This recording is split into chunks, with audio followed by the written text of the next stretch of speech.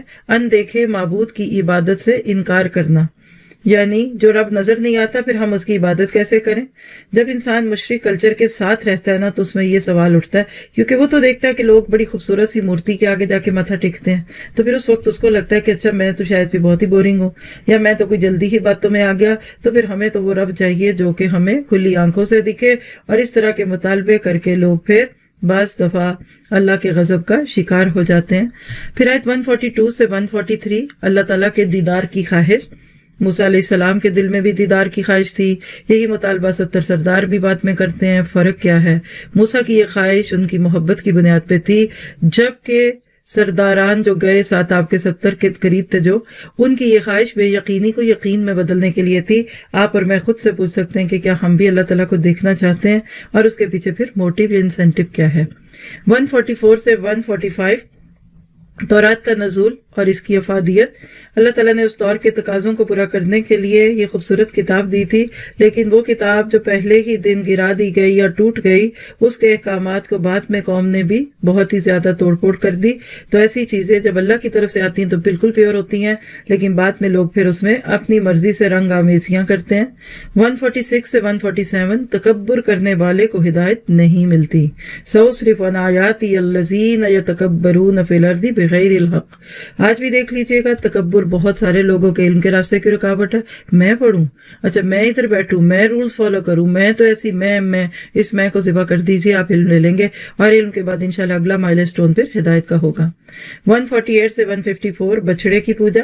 یہ بچڑا بھی اصل میں ایک سمبل دکھتا ہے ہمیں اپنے لیے کہ ان کے تو بچڑے یہ تھے، ہمارا بچڑا کیا ہے، اور کیا واقعی ہم اس کے اوپر بھی غور و فکر کرتے ہیں۔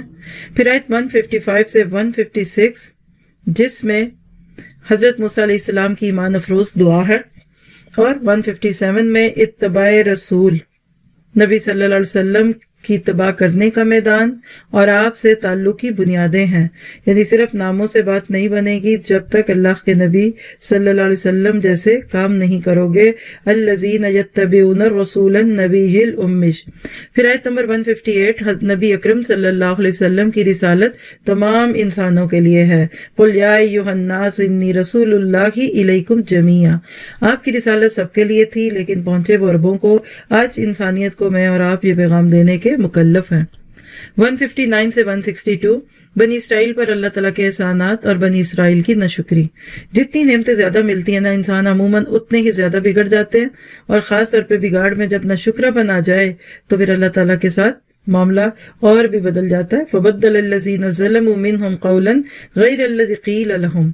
تو جب یہ رویے ہوتے ہیں تو پھر اللہ کی طرف سے پکڑ بھی آنے لگتی ہے۔ 163 سے 166 عذاب سے بچنے کے لیے برائیوں سے روکنا ضروری ہے، یعنی جب کسی جگہ برائیاں عام ہو جائیں اور لوگ نہ روکیں تو اللہ تعالیٰ کی پکڑ ان کے اوپر آنی لازم ہے، اور یہی کل تھا، یہی آج بھی ہے۔ اور اللہ تعالیٰ نے اسی چیز کو یہاں بیان کر دیا کہ جب کوئی قوم لوگوں میں برائیاں دیکھے اور پھر لوگوں کو نہ روکے نہ ٹوکے تو گویا کہ قالوا معذرۃ الی ربکم کی لسٹ سے نیچے ہو جاتے ہیں، اور اللہ کے راستے میں پھر ان کے پاس کوئی عذر موجود نہیں ہوتا۔ 167 to 68 بنی اسرائیل پر قیامت تک عذاب کے کوڑے برستے رہیں گے۔ ہر دور میں کچھ نہ کچھ ان کے ساتھ ہوا، اسی لیے فرمایا اللہ تعالیٰ نے وَإِسْتَأْذَنَ رَبُّكَ لَيَبْعَثَنَّ عَلَيْهِمْ إِلَى يَوْمِ الْقِيَامَةِ مَن يَسُومُهُمْ سُوءَ الْعَذَابِ، یعنی کبھی ایک حکمران کبھی دوسرا حکمران ان کے سروں پہ مسلط کیا جائے گا۔ 169 کتاب کے نااہل وارث، فخلف من بعدہم خلف ورثوا الکتاب، یعنی ایسے ناخلف تھے کہ گناہ کرتے، دنیا کا مال پیش ہوتا ہے ان کے رشوت کے طور پہ، حرام کے طور پہ لے لیتے اور بعد میں پھر اس کی تعویلات پیش کرتے۔ 170 اللہ کے محبوب ترین بندوں کی 3 صفات، یمسکون الکتاب، یمسکون بالکتاب، اقاموا الصلاۃ اور مصلحین۔ 171 طور پہاڑ کے نیچے عہد، یعنی ان کے سر پہ طور کو کھڑا کیا گیا۔ وَإِذْ نَتَقْنَا الْجَبَلَ فَوْقَهُمْ كَأَنَّهُ ظُلَّةٌ، یعنی ایک صاحبان کی طرح تھا اور اوپر ان کو ایسے لگا وَظَنُّوا أَنَّهُ وَاقِعٌ بِهِمْ، ہائے لگتا ہے یہ تو ہم پہ گری پڑے گا، تو اس وقت اللہ نے ان سے عہد لیا تھا۔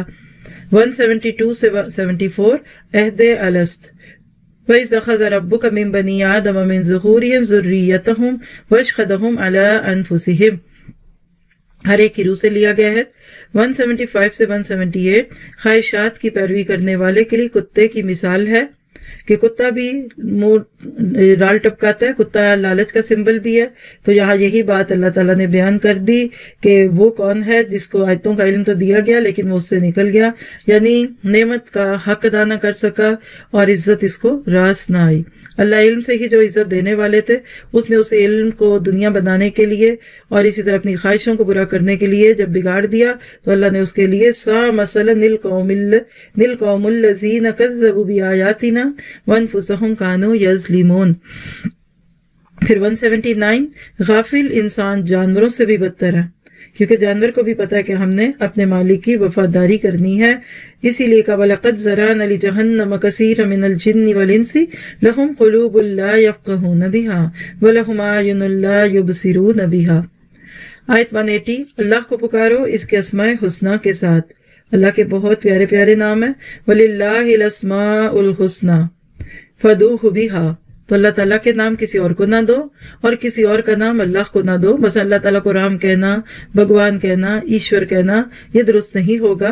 پھر اسی طرح سے 181 سے 186 درس عبرت ہے کہ کیسے اللہ تعالیٰ مختلف لوگوں کو ہدایت دیتے ہیں، لیکن وَالَّذِينَ كَذَّبُوا بِآيَاتِنَا سَنَسْتَدْرِجُهُم مِّنْ حَيْثُ لَا يَعْلَمُونَ، اللہ تعالیٰ کا قانون استدراج، تھوڑا تھوڑا کر کے پکڑنا، جیسے کبھی کوئی چوہے کو پکڑنے کے لیے کوئی امرود کا ٹکڑا لگا دے اور اس کو ایک ایسے کیچر میں لگا دے کہ جہاں چوہا آئے گا اور ساتھ ہی اس کی گردن کٹ جائے گی۔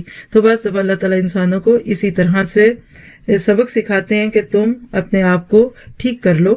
پھر اسی طرح سے اللہ تعالیٰ نے 187 سے 188 میں نبی اکرم صلی اللہ علیہ وسلم کا اعتراف عاجزی اور بے بسی بیان کی، یعنی اتنے اعلیٰ مقام پہ پہنچنے کے باوجود بھی آپ کے اندر کوئی تکبر نہیں تھا، کوئی بڑائی نہیں تھی، بلکہ اپنے آپ کو آپ بہت ہی ڈاؤن ٹو ارتھ کر کے پیش کرتے تھے، اور ایسے ہی لوگوں کو اللہ تعالیٰ پھر عزت بھی دیتا ہے اور بلندیاں بھی دیتا ہے۔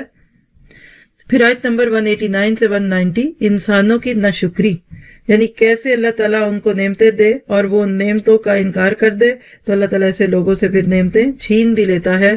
کیسے پہلے اللہ کی سے مانگتے ہیں اور جب اللہ تعالیٰ دے دیتا ہے تو اس کو دوسروں کے ناموں کے ساتھ منسوب کرنے لگتے ہیں۔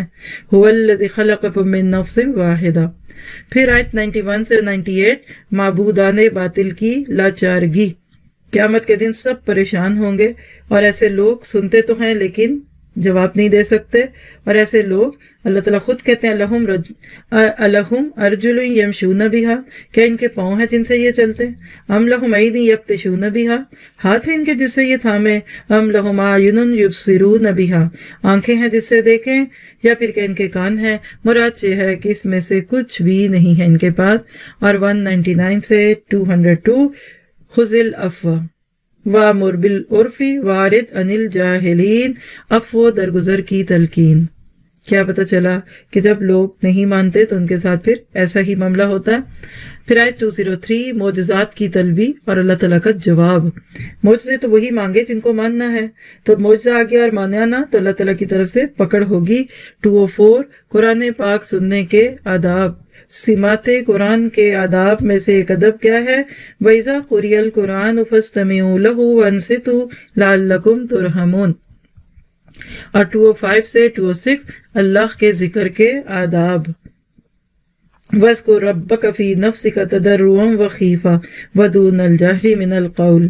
تو کیا پتہ چلا کہ ایک آیت ایک موتی ہے، ایک ہیرا ہے، ایک ڈائمنڈ ہے، ہم جس کو توجہ سے سنیں گے ہمارا دل اس پہ جمے گا۔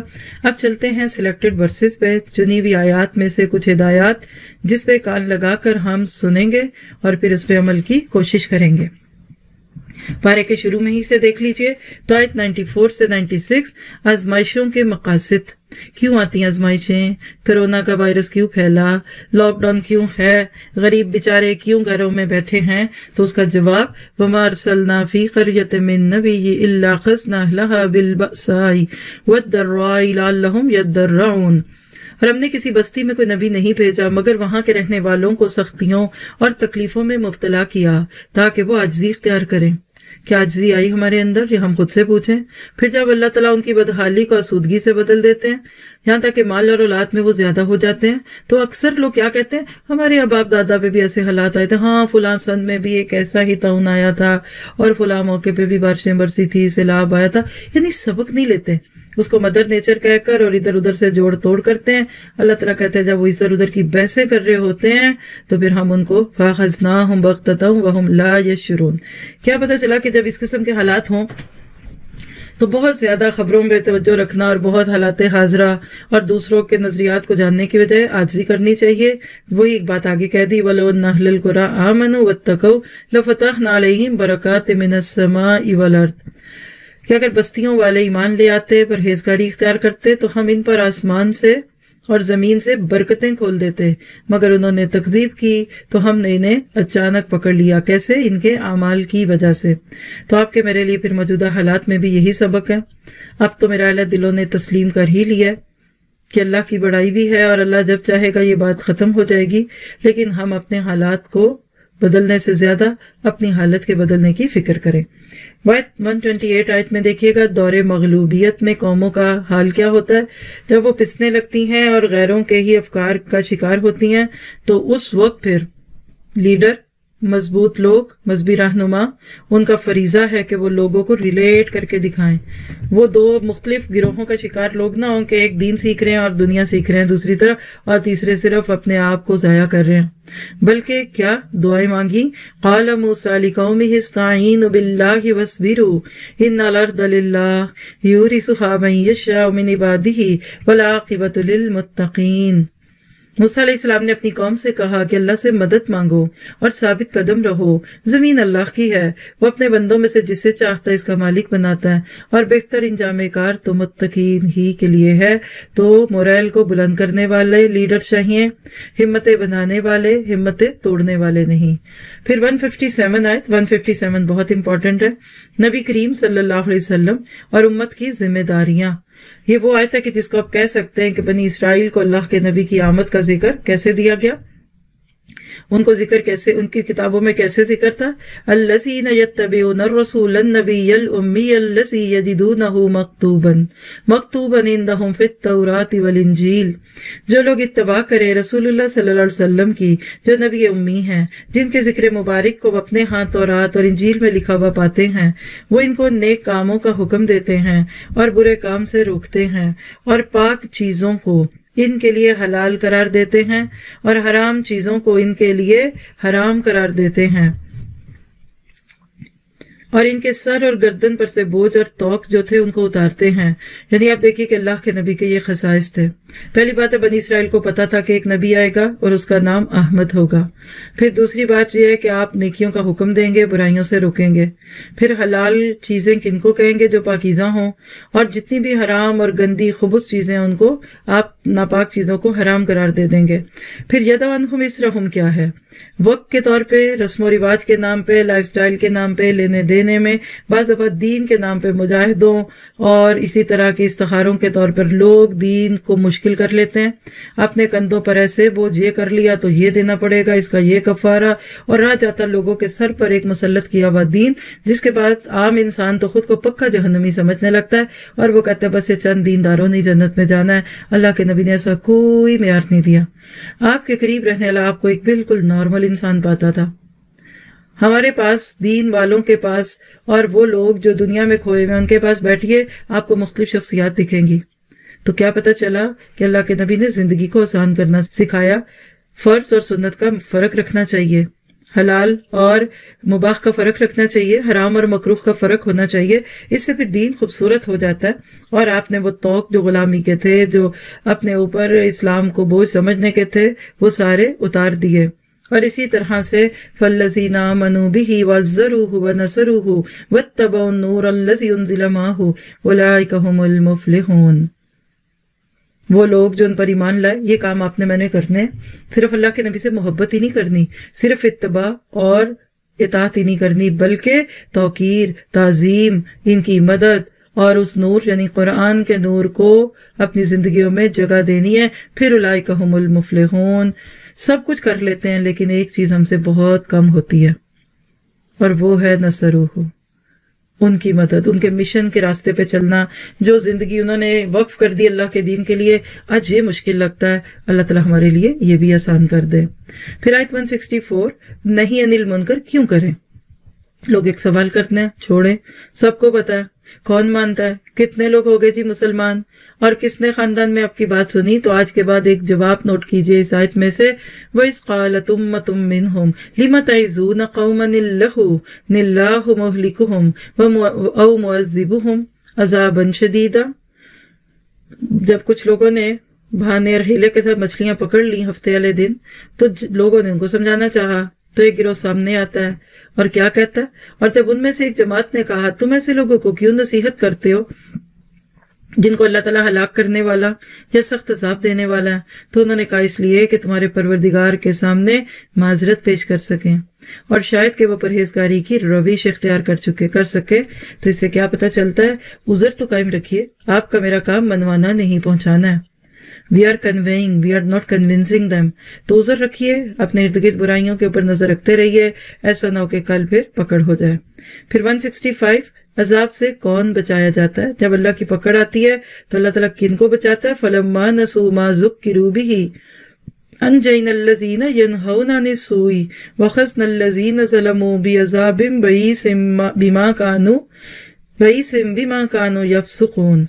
جب انہوں نے ان باتوں کو فراموش کر دیا جن سے ان کو نصیحت کی گئی تھی، تو وہ لوگ جو لوگ برائی سے منع کرتے تھے، ہم نے ان کو نجات دی، اور جو ظلم کرتے تھے ان کو برے عذاب میں پکڑ لیا، بس سبب اس کے کہ وہ نافرمانی کرتے تھے. یعنی 3 میں سے صرف ایک گروہ بچایا گیا، اور وہ گروہ تھا کہ جس نے امر بالمعروف اور نہی عن المنکر کیا تھا. اپنے لیے بھی ذرا سے اس کے اوپر غور کیجیے. کیا ہم بھی اپنے خاندان، اپنی دوستوں، اپنے معاشرے کے اندھیروں کے خلاف سٹرگل کرتے ہیں، یا ہم بھی آگے سے یہی کہتے ہیں دیکھی جائے گی؟ تو دیکھیے یہ آپ کے میرے عذر ہیں، ہم جو بھی اللہ کے سامنے پیش کر سکیں گے کل پیش کر دیے جائیں گے کہ دیکھ لیجئے اللہ تعالیٰ اپنی سی تو کوشش کی تھی، پھر اس کے بعد تو جان اور اب تیرے بندے جانے. ڈرائیور کا کام گاڑی چلا دینا ہے، جانے والا کسی بھی جگہ پہنچنے کی نیت کر رہا ہے، کیا کر رہا ہے اسے ڈرائیور کا کوئی دخل نہیں ہوتا. پوسٹ مین خط پہنچا دیتا ہے، اسی طرح سے اس خط میں چاہے خوشی کی خبر ہے، کوئی اس کو لے کے پھاڑ دے یا اس کو چوم لے. بالکل اسی طرح سے داعی دین کا کام عذر قائم رکھنا ہوتا ہے.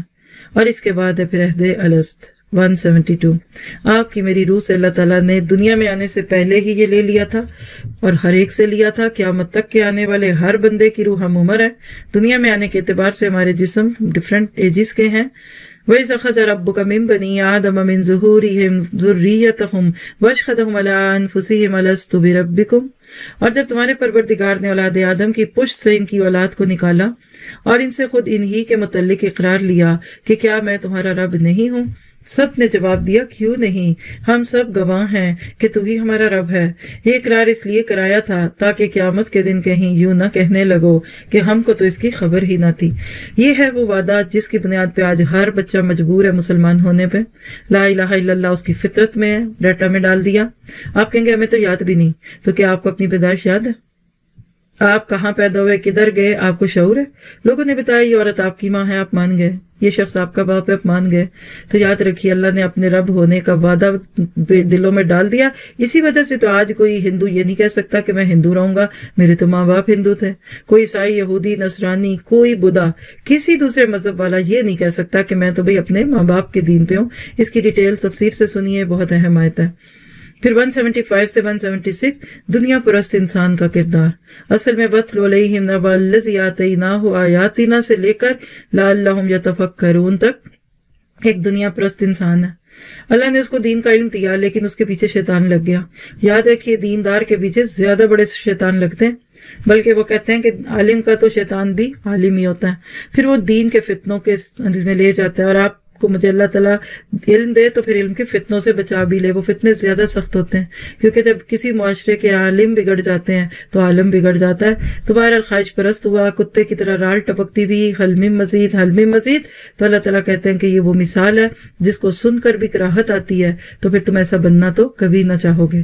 کبھی کبھی ماں بچے کو ایک ایسی کریخ تصویر دکھا دیتی ہے تو بچہ ڈر جاتا ہے نا. بالکل یہ آیتیں اسی طرح کی لگتی ہیں کہ اللہ تعالیٰ کہتے ہیں تمہیں نفرت ہو جائے اس کردار سے جو علم کو پا کر بھی دنیا دار بن جائے. پھر 179 اہل جہنم کون ہے؟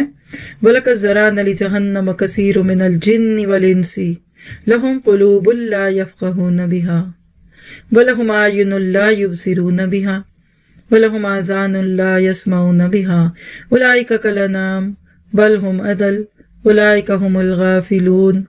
اور ہم نے بہت سے جن اور انسان دوزخ کے لیے پیدا کیے ہیں. ان کے دل ہیں لیکن ان سے سمجھتے نہیں، اور ان کی آنکھیں ہیں مگر ان سے دیکھتے نہیں، اور ان کے کان ہیں ان سے سنتے نہیں. یہ لوگ بالکل چوپایوں کی طرح ہیں بلکہ ان سے بھی بھٹکے ہوئے. یہی وہ لوگ ہیں جو غفلت میں پڑے ہوئے. اللہ نے جہنم کے لیے کیوں نہیں، اللہ نے نہیں کہا تھا کہ جہنم والے کام کرو. اللہ تعالیٰ کو اپنے علم ازلی کے ساتھ پتا تھا کہ یہ دنیا میں جا کر غلط کام کریں گے.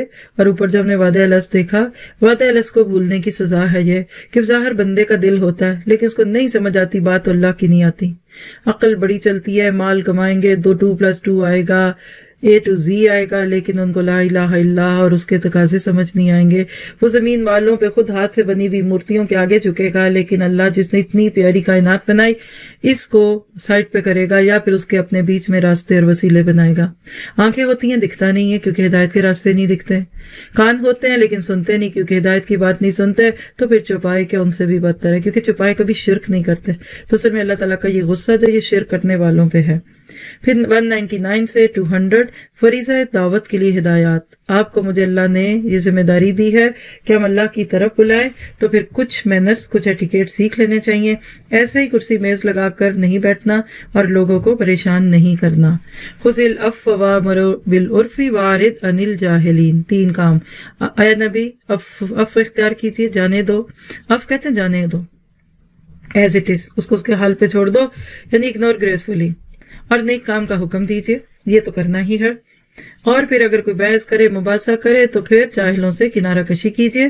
اب جب کوئی گالیاں دے آپ کو اللہ کی بات کہنے پہ، آپ لا الہ الا اللہ کی اور لوگ کہیں آپ کے ہاتھ ٹوٹ جائیں نعوذ باللہ، تو پھر ایسی اگر نیگیٹیوٹی آئے، ریزنٹمنٹ ہو، انسان ہونے کے ناطے غصہ آئے، تو وَإِمَّا يَنزَغَنَّكَ مِنَ الشَّيْطَانِ نَزْغٌ فَاسْتَعِذْ بِاللَّهِ إِنَّهُ سَمِيعٌ عَلِيمٌ.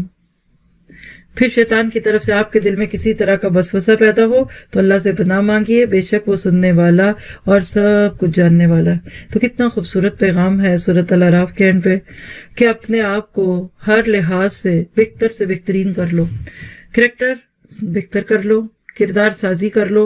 جدت کردار مل جائے گی تو انشاءاللہ دعوت اور تبلیغ کے کام میں بھی برکت ہوگی.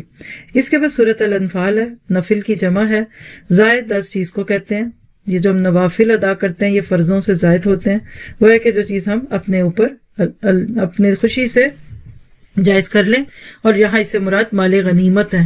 اور اسی ایک لفظ سے مسلمان کا نظریہ جہاد بھی سمجھ آتا ہے کہ اگر مال غنیمت مل جاتا ہے، جنگ کے بعد دشمن کو چیزیں چھوڑ جاتا ہے، تو مسلمان کے لیے یہ ایک ایکسٹرا چیز ہے، کیونکہ نہ مال غنیمت نہ کشور کشائی، بلکہ شہادت ہے مطلوب و مقصود مومن.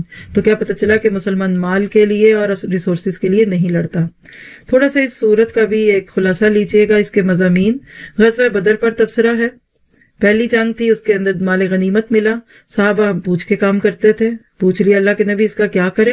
آپ دیکھیں گے 40 آیتوں کے بعد، یعنی 10ویں پارے کی پہلی آیت پہ جواب دیا جا رہا ہے وَاعْلَمُوا أَنَّمَا غَنِمْتُم پہ. اور ان 40 آیتوں میں کردار سازی کہ پہلے تم اپنے آپ کو ٹھیک کرو، اخلاق اچھا کرو، آپس میں محبت کرو، اپنے دلوں میں الفت ڈالو، قرآن کی آیتیں پڑھ پڑھ کے اپنا ایمان بڑھاؤ، توکل بڑھاؤ، تو یہ سارا کچھ ہم پڑھیں گے اس میں. یعنی قتال اور مال غنیمت میں ہدایات تو ہیں، لیکن اہل ایمان کی صفات بھی بیان کی جا رہی ہیں، اور وہ کیا ہیں کہ جب ان کے اوپر اللہ تعالیٰ کی طرف سے قرآن کی آیتیں پڑھی جاتی ہیں تو ان کے دل ڈر جاتے ہیں. تو آئیے دیکھیے ذرا آیت بآیت سورۃ انفال کا جائزہ. 1 نمبر آیت مال غنیمت کے حوالے سے فیصلہ ہے، یعنی اللہ نے خود ہی بتا دیا کہ الانفال للہ والرسول، یعنی اس کا ڈیسیژن اللہ اور اس کا رسول کرے گا. مطلب یہ کہ بچے نہیں بولتے بڑوں کی باتوں میں، یہ انداز ہے. پھر آیت نمبر 2 to 4 میں بندہ مومن کی ظاہری اور باطنی صفات کا ذکر ہے.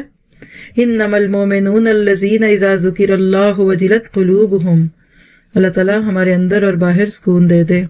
5 to 8 بدر سے قبل مشاورت، اللہ کے نبی مشورے سے کام کیا کرتے تھے، اسی کی طرف اشارہ ہے اس میں کہ آپ نے مشورہ مانگا تھا کہ کیا کیا جائے.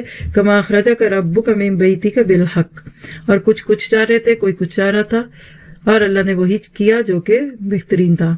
پھر آیت 9 سے 14 اللہ کی مدد اور فرشتوں کا نزول جو مسلمانوں کی مدد کے لیے ہوتا ہے اور بدر کے موقع پہ بھی ہوا تھا. 15 سے 16 15 to 16 دوران جنگ اور مسلمانوں کے لیے ہدایات ہیں. اس میں کیا کرنا ہے کیا نہیں کرنا. آپ کہہ لیجئے دنیا کے ہر مقابلے پہ انسان جب کسی بھی ایسی چیز میں جاتا ہے تو اللہ تعالیٰ کی مدد کو لانے والی چیزیں بھی ہیں اور دشمنوں کے دلوں میں روب طاری کرنے والی بھی. پھر 17 to 19 فیصلہ کن چیز اللہ کی مدد ہے، یعنی فرشتے اترتے تو ہیں لیکن وہ صرف تمہارے دلوں کی تسلیوں کے لیے ہیں اصل میں. وَأَنَّ اللَّهَ مَعَ الْمُؤْمِنِينَ. اور اس کے بعد 20 سے 23 اللہ اور اس کے رسول صلی اللہ علیہ وسلم کی اطاعت کا حکم ہے. یا ایھا الذین آمنوا اطیعوا اللہ ورسولہ. کیا پتہ چلا کہ جب دل کی خوشی سے اللہ اور اس کے رسول کی بات مانیں گے اور اسے روگردانی نہیں کریں گے، اور جب سنتے ہیں تو پھر اس کو مانیں گے بھی، تو اللہ تعالیٰ کی مدد آ جاتی ہے. 24 25 اللہ اور اس کے رسول کی پکار پہ لبیک کہو. یا ایھا الذین آمنوا استجیبوا للہ وللرسول اذا دعاکم لما یحییکم. کیا پتہ چلا؟ حیات بخش چیز اللہ اور اس کے رسول کی دعوت پہ لبیک ہے. وہ جہاد کی دعوت ہو تو لبیک، وہ تبلیغ کی دعوت ہو تو لبیک، وہ عمل کرنے کی دعوت ہو تو لبیک، کچھ کرنے کی بات ہو تو لبیک، کسی چیز سے رکنے کی بات ہو تو لبیک. اور جو یہ نہیں کرتا تو وَاعْلَمُوا أَنَّ اللَّهَ يَحُولُ بَيْنَ الْمَرْءِ وَقَلْبِهِ. تو پھر جان لو کہ اللہ سے بندے کے دل میں اور اس کے بیچ میں حائل ہوتا ہے، پھر توفیق چھن جاتی ہے. اور حقیقت یہ ہے کہ آج ایسا ہی ہو رہا ہے. ایک خاص عرصے تک جب ہم کسی اچھی چیز پہ لبیک نہیں کہتے تو پھر دل ہی نہیں چاہتا، پھر خواہش بھی ختم ہو جاتی ہے. تو جب کبھی کوئی خواہش ابھرے فوراً بسم اللہ کیجئے تاکہ آپ کی توفیق بڑھتی ہی جائے. 26 28 تک اہل پاکستان کا ذکر. کون ہیں یہ لوگ جو پاک رہتے ہیں، جن کی زندگی بہت خوبصورت طریقے سے اللہ کے حکموں پہ چلتی ہے. ہم پاکستان کا نام اس لیے بول رہے ہیں کہ ہم تو اپنے ہی ملکوں میں دیکھتے ہیں یا دنیا کا کوئی مسلمان ملک یا وہ لوگ جہاں مسلمان ہیں اور وہاں سے نکلنا چاہتے ہیں، لیکن حقیقت میں یہاں نوٹ کیجئے گا یہ ان لوگوں کا ذکر ہے جو دنیا میں پہلے تھوڑے تھے، پھر اللہ کی مدد آتی گئی اور بڑھتے ہی چلے گئے. وَاذْكُرُوا إِذْ أَنْتُمْ قَلِيلٌ مُسْتَضْعَفُونَ فِي الْأَرْضِ. مکہ والوں کی بات ہے. تو لکھیے پھر اس کا ٹاپک اہل مکہ میں وہ لوگ جو مسلمان تھے ان کی کیفیت کا یہاں ذکر ہے. 29 میں تقوی کی برکات ہے. کیوں؟ اس لیے کہ جب تقوی ہوتا ہے ان تتقوا اللہ یجعل لکم فرقانا ویکفر عنکم سیئاتکم ویغفر لکم واللہ ذو الفضل العظیم. 4 چیزیں ہیں جو تقوی کے بعد نصیب ہوتی ہیں. 30 سے 37 مشرکین مکہ کے ناپاک عزائم اور ان کا انجام. اللہ کے نبی کے بارے میں جو انہوں نے سوچا تھا اور جو مسلمانوں کے بارے میں سوچا تھا تو اللہ تعالیٰ نے ان کو ان کے منہ کی دکھائی. وَإِذْ يَمْكُرُ بِكَ الَّذِينَ كَفَرُوا. یعنی ہجرت کی رات جو کچھ پلانز بن رہے تھے اس کی طرف اشارہ ہے.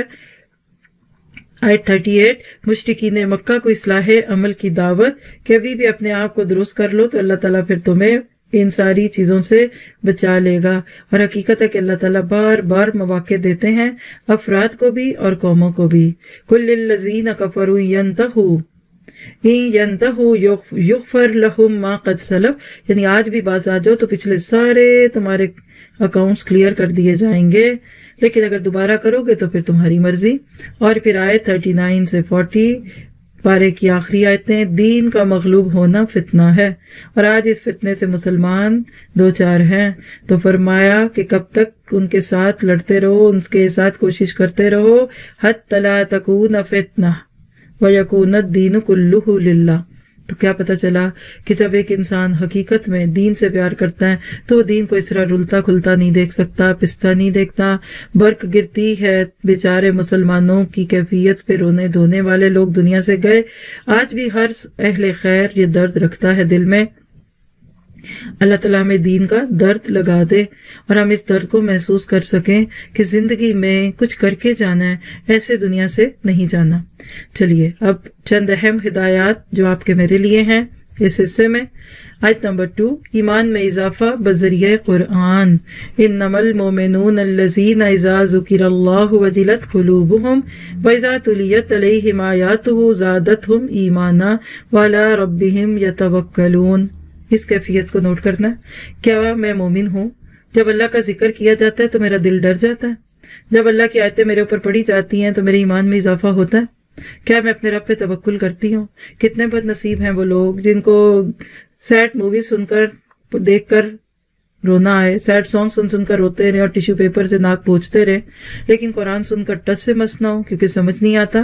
تو یاد رکھیے کہ دل مرتدل نہیں سے زندہ کر دوبارہ۔ اگر قرآن سنے اور آپ کو رونا نہ آئے تو چیک کیجئے کہ آپ کہیں ہارٹ پیشنٹ تو نہیں بن چکے۔ آیت 17، قرب الہی کا اعلیٰ مقام، اور وہ کیا ہے کہ انسان کا ہاتھ اللہ کا ہاتھ بن جائے۔